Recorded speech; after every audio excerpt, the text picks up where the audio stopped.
ජේසු අපිට කතා කරනකොට අපි ජේසුට මොනවද දෙන උත්තර? ඉතින් දේව වචනේ සුද්ධ මාර්ක් පොතේ 4 වෙනි පරිච්ඡේදයේ 36 වෙනි පදයේ මෙහෙම කතා කරනවා.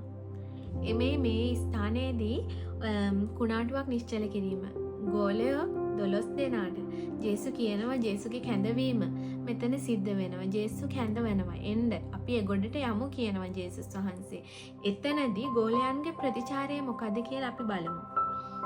ඔහු සමූහයා අතහැර උන්වහන්සේ සිටි ලෙසම ඔරුවේ තමුන් සමග උන්වහන්සේ ගෙන ගියෝය. ඉතින් මෙතනදී ගෝලයෝ ගන්න තීරණය තමයි සමූහයාව ගෝලයෝ අතෑරලා ඒ හිටපු දෙයින් වෙන්වීමක් ගෝලයෝ කරලා ජේසුස් වහන්සේව අනුගමනය කරනවා. ඉතින් ජේසුස් වහන්සේව අනුගමනය කරනවා කියන්නේ අපේ ජීවිතයට බාධා පීඩා එන්න පුළුවන්, කුණාටු වාතාවරණ එන්න පුළුවන්. හැබැයි කවදාක්වත් ජේසු අපිව තනි කරන්නේ නැහැ. ඉතින් ජේසුගේ කැඳවීමට කීකරු වෙලා ජේසුව අනුගමනය කරමින් අපි ජේසුත් එක්ක මේ ගමන ගමන් කරමු.